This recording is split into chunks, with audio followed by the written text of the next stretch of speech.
So my name is Julie Lynn, and I am totally a geek and very proud of it. But I do one thing that some people find a little rare in the geek community, and no offense whatsoever to any of my fellow geeks out there, but I am a schmoozer extraordinaire. I thrive being around people, and what I found out is that schmoozing is actually a really, really valuable asset, whether you're trying to meet your significant other, which still haven't quite found, but who knows. Whether you're trying to find a job, whether you're just trying to make a connection, get a good deal on your house or whatever, schmoozing is really important.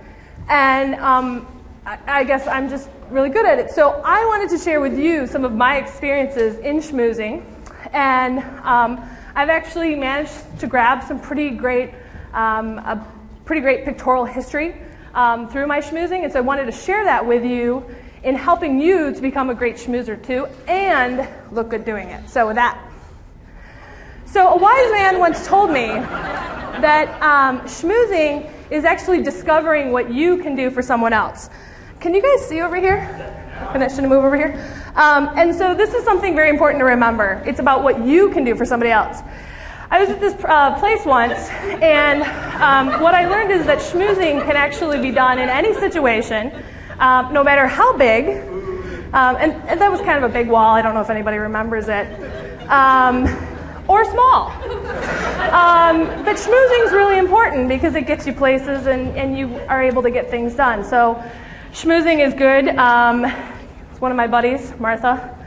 She's an expert on the criminal justice system. But the first thing you need to know is you need to do your research, as my pal Marie told me here.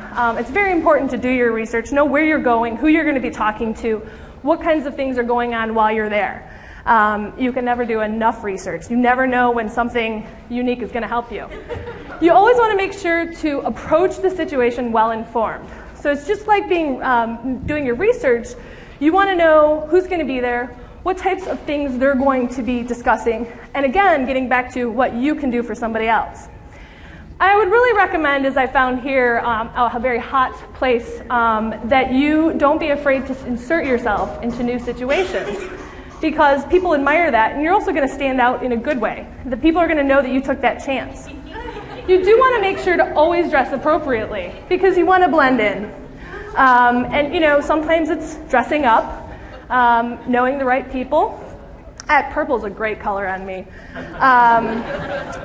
And you also, whatever the event is, you want to make sure that you're blending in.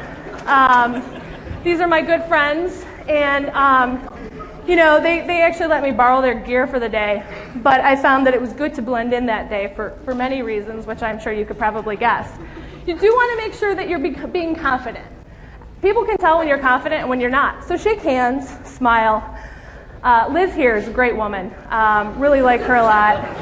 Unfortunately, I got stuck to George, next to George. And you do want to make sure you're listening to other people. Sometimes you might need a little extra device to help you hear better, if you've got some cultural differences going on. But again, getting back to the discovering what you can do for other people is about listening. But there are some things to avoid. For instance, we've already seen the things that we want to do, and so some of the things that we want to avoid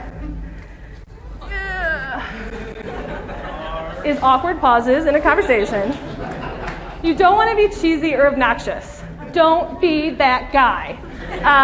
Really, just don't, because that's not going to help you, no, just, it never works. And I've never found a car that looks that nice for $4.95. Don't be rude. Don't throw things. Don't curse at people. Don't, get up in front of the camera. That's bad. Generally bad etiquette.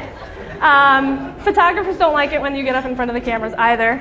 And don't come on too strong. I mean, subtlety, there is something to be said for subtlety. So, maybe not going in there guns a-blazing might be a good thing. Patty didn't quite figure that one out, but, but most importantly, have fun. Ariana is a cool person. I can tell you that. I met her this summer. And people know when you're having fun and you're confident and you're smiling and you're shaking their hands and you're remembering their name, and that sticks out in their mind, and they'll let you take their picture with them. It's a really cool thing what schmoozing can help you do and the people that you can meet. And So I just want to say thanks for having me, and I hope everybody enjoyed it.